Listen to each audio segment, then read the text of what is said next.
So it got all funny just now when I finished chapter 10, Dust to Dust, from Laird and the Lady, a book about Marylda and Rowan. He's an American heiress and he is an heir to a Scottish castle. They are now going into the Hyde, a room which had been closed. They are going in there to discover how Emilie was left. At the door of the old nursery she paused to light 3 candles which had been set ready in a silver sconce. "There isn't any electric light in there," she said to Mr. Henderson, anxious, anxious in case he might consider the candles a popish practice. He smiled, and she was reassured. Obeying a sudden impulse, she held the flame of the central candle to the purple seal, which still obscured the keyhole. The eagles of cloud, blurred in the heat, released their hold. She set her thumbprint in the cooling wax. The men watched her, unconcerned with need of intellectual reasons for what she did. She gave the candlestick to Robbie, who was glad he had trusted intuition to tell her that only the Piper of Cloud must know how the hide was opened. At the door close behind him, she turned to the passage window and looked down to the pyre that had smouldered to ashes, the color of faded roses. "Dust to dust, ashes to ashes," murmured Mr. Henderson. She took his hand. "Never forget how grateful we are to you," she said softly. "Never forget, even when we have to pretend that this is a dream, forgotten on waking." She won't be much more than dust, at least not much more," said Duncan. He felt momentary anger. Why did he have to remind her that it would not be easy to see how Emilie's body had suffered with the years? He looked down at her hands, pale shapes against the black velvet of her dress. Of course, it didn't matter that Emilie's hands were only bones, that these hands would in their turn be dust. But why think of it now? She had read somewhere that nails were very resistant to decay. Would Emily's nails look like bright petals in the dust? She shivered. Nonsense, Emily didn't use nail varnish. They heard the heavy sound of slow-moving stone, like drop stones closing a tomb of Egypt, she thought. The door opened. Robbie gave her the sconce and stood aside for her to lead them. Was it only imagination, or was the rocking horse moving as though obedient to an invisible rider?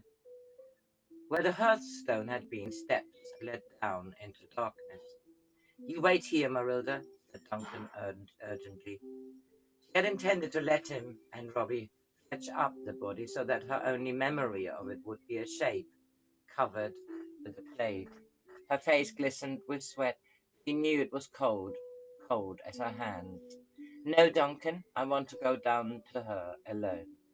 She was proud of being beautiful. She would not wish anyone except me to see her. "Would it not be better to leave it to us?" said Mr. Henderson. "A minister is familiar with death. A dead body can be distressing." "It is very kind of you," she said gently, "but you see, Emilie and I are not afraid of each other." Duncan would have protested, but Robbie put the folded plate over her arm and silenced him with a gesture. 3 men instinctively drew closer together as they watched her walk slowly across the room. She went so quietly down the steps that it seemed to them as though the light she carried was being drawn slowly into dark water. Marylda shielded the candles with her hand as they flickered in a draught from a narrow opening in the groined roof of the hide. "There must be a ventilation shaft," she thought. "Perhaps it goes into the chimney." She tried to cling to this trivial consideration as a frail thread which could serve to hold and shake her steadily increasing fear. It was right in the measurement. I was right in the measurement I made. The hide is almost exactly 8 feet by 10. The men who built it might have known that one day it would be used as a family vault. There is a stone shelf against each of the longer walls. Don't look at Emilie until your heart quietens. It is beating so loudly that the others will hear if you don't control yourself. You mustn't let them know you are afraid. Emilie never knew that her body was hidden in here. She watched Hector carry it down the steps and felt no more than a mild curiosity. Will Emilie's skull be pale as ivory, like the other skull that is kept in Cloud? A gout of hot wax fell on the back of her hand as she set the scones down on the stone shelf that was not occupied. The trivial pain was curiously consoling, a proof that in her own body there were nerves obedient to bright blood. She turned and saw a shadow commanding on the wall in front of her. She forced herself to look down at what she feared to see. The blue silk of the eiderdown had split, and feathers had drifted among the brittle stalks of what had once been pink carnations. There was nothing else to see, only a shape under frail faded silk. All she need do was to cover it with a plate. But would she believe in her own courage enough to be able to hand it on to her children? She dared not fulfill the boast that she and Emilie had nothing to fear from each other. She touched the eiderdown and felt it crumble. The thread of silk between her fingers was soft as the wings of dead moths. She shuddered and wiped her hand on her dress, leaving a grey smear on the dark velvet. She forced herself to take a firmer hold. The covering resisted her for a moment and then slid to the floor with a faint rustle of falling leaves. She shut her eyes involuntarily. Oh God, please don't let there be maggots in her flesh. Her mind thought of images of decay that seemed to circle round her like bats disturbed in a forgotten cave. To open her eyes required a deliberate physical effort, as though the lids no longer owed her that obedience.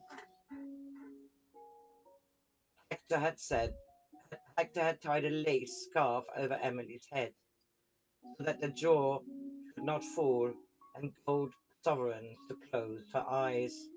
Was it the weight of gold that made it so difficult to look on the body that once she had loved?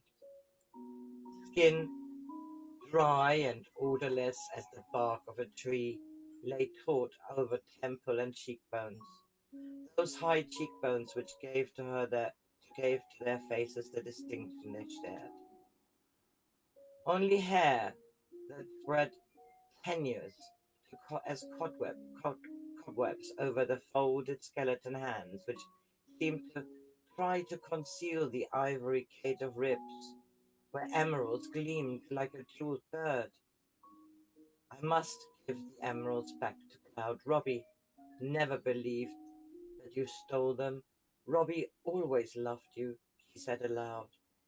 There was another glint of green, the ring that Hector had given to Emilie on the day she promised to marry him, and Marylda tried to draw it from the finger and knuckles, from the finger which had found it too heavy. The withered pendant snapped, and knuckles fell like beads from a rotten cord. She held the ring cupped in her hand, and then a gesture of faith put it on her own finger. She had to move Emilie's arms before she could take the necklace. It was like moving a doll, the Dutch doll that her mother had brought home from Europe when she was 5 years old. No one can be afraid of a doll. There were brown streaks on the white satin dress, brown as lines of faded ink on a brittle parchment. It is only rust, whispered Marylda.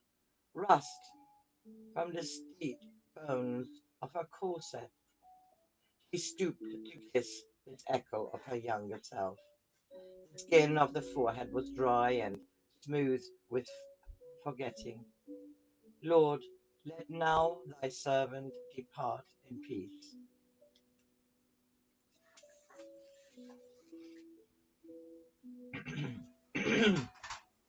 For a moment, she saw Emilie as though asleep, her hand curved to her cheek that was warm and alive, her lips smiling in a happy dream.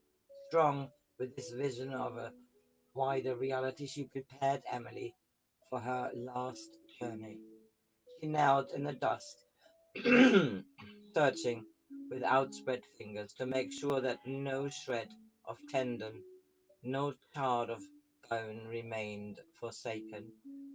Then she folded the plaid around the skeleton of the woman who was no longer lonely. Emilie was little, light as a sleeping child, wrapped in a shawl. Let there be light in all the ways of our going, light in our hearts, light in our understanding. Robbie waited at the top of the steps to take from her the burden she need no longer carry. Duncan watched Robbie walk slowly and proudly from the room, saw Marylda follow with Mr. Henderson. He looked back at the shaft of light which shone up from the space below the earth. Should he put out the candles or let them burn against the darkness? He heard a sound like an ancient tree complaining of the storm.